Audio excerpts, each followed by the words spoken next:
Macron, c'est probablement la plus grande arnaque de tous les temps qui ait jamais été imaginée par un politicien depuis le début de la cinquième. Nous comptons actuellement en France 6 millions de chômeurs. 6 millions, pas 3.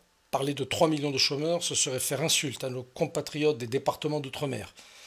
Nous comptons 6 millions de chômeurs en France et cette loi qui porte le nom de loi croissance et activité, ne crée strictement aucun emploi. Pire, elle détruit des emplois et je vais vous expliquer pourquoi. Cette loi, c'est en fait une longue liste de propositions qui ont un seul objectif, racoler des électeurs pour les prochaines élections de 2017. La réforme des professions réglementées.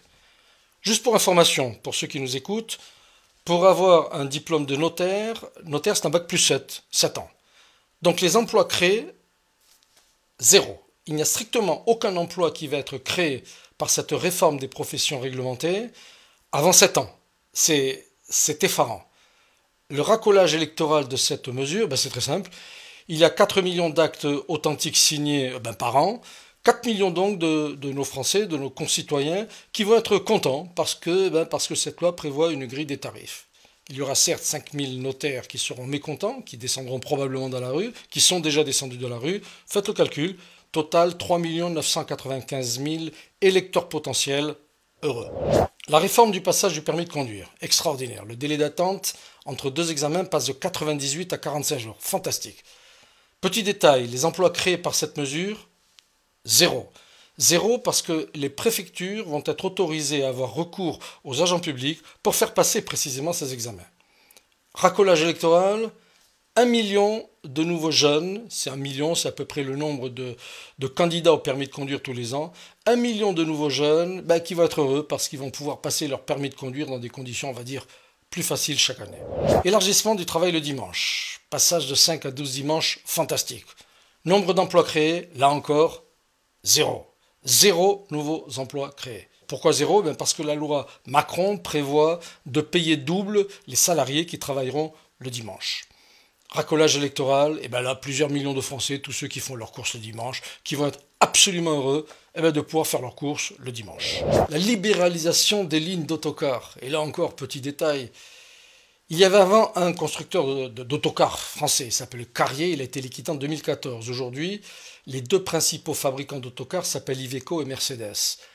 Libéraliser les lignes d'autocars, certes, ça va amener des autocars sur notre marché, ça va permettre de créer des emplois en Italie, chez Iveco, et en Allemagne, chez Mercedes. En France. Faisons un calcul sommaire. Imaginons qu'il y ait 50 lignes transversales qui soient créées. Allez, 50 chauffeurs, plus les retours, 50 et 50, 100. Cette clause de cette loi va créer 100 emplois. J'ai pas dit 100 000, 100. Je vous rappelle qu'il y a 6 millions de chômeurs en France.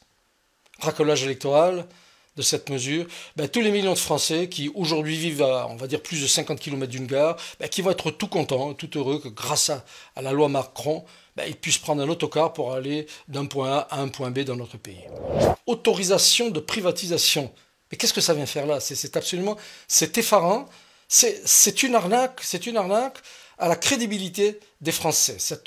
Cette clause prévoit une privatisation des aéroports de Lyon et de Nice. Alors, juste encore, petit calcul, simple. L'aéroport de Lyon, effectif 500 personnes. Aéroport de Nice, effectif 500 personnes. Aucune privatisation n'a jamais augmenté les effectifs. Aucune, c'est aucune. Ça n'existe pas. 1000 personnes travaillent aujourd'hui dans les aéroports de Lyon et de Nice. Si l'on compte 10% d'effectifs en moins, 10 personnes qui vont être tout simplement licenciées par cette privatisation, par ces privatisations, moins 100. 100 emplois créés grâce à la libéralisation des lignes d'autocars, 100 emplois supprimés par ces autorisations de privatisation des aéroports de Lyon et Nice, plus 100, moins 100, zéro. Pire. Cette loi Macron fait 3 cadeaux extraordinaires, vous savez à qui ? Au MEDEF. Oui, un gouvernement de gauche fait des cadeaux au MEDEF. Le premier cadeau, l'allègement de la fiscalité sur la distribution d'actions gratuites. Vous avez bien entendu, allègement de fiscalité sur la distribution d'actions gratuites. Emploi créé par cette mesure, zéro.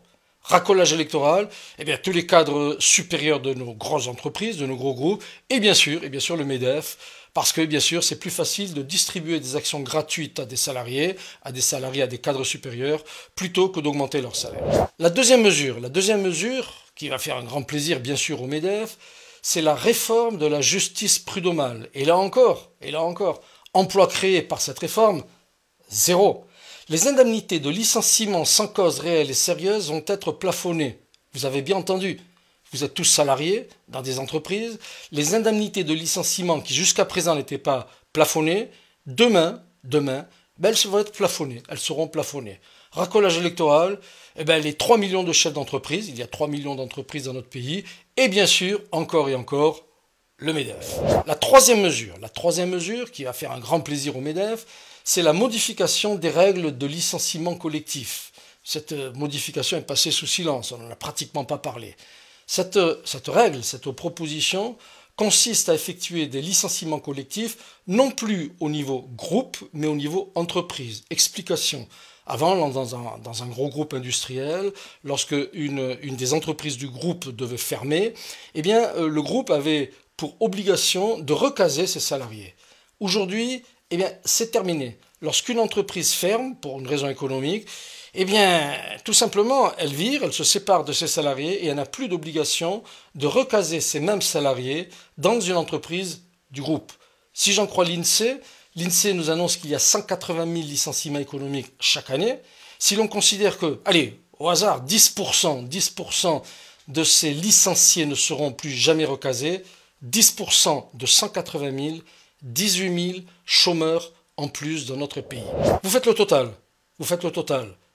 Plus 100, moins 100, plus 18 000. Cette loi Macron va certainement détruire 18 000 emplois au cours des prochains mois. C'est fou, on croit rêver.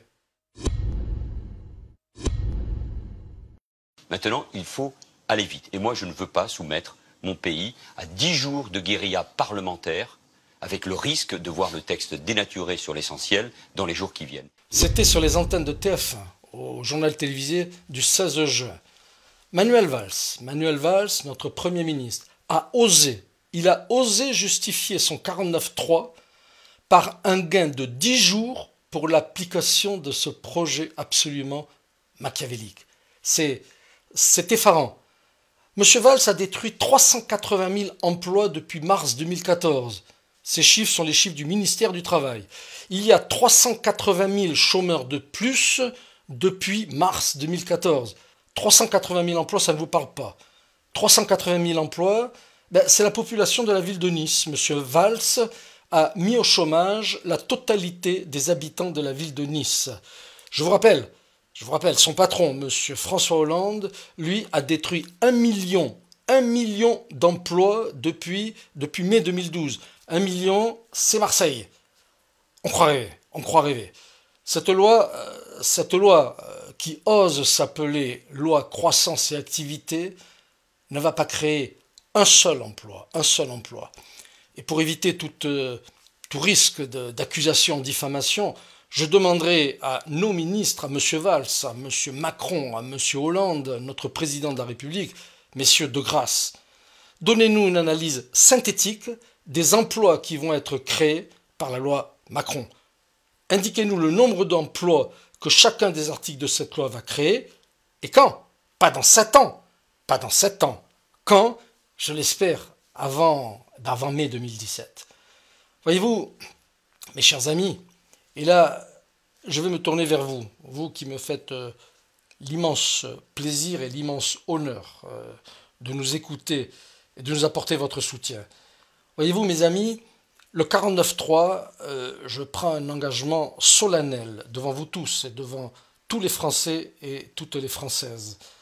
Mes amis, jamais je n'utiliserai le 49.3 parce que ce serait faire une insulte à nos élus, à nos députés, à ceux que vous avez nommés pour gérer et pour voter les lois de notre République.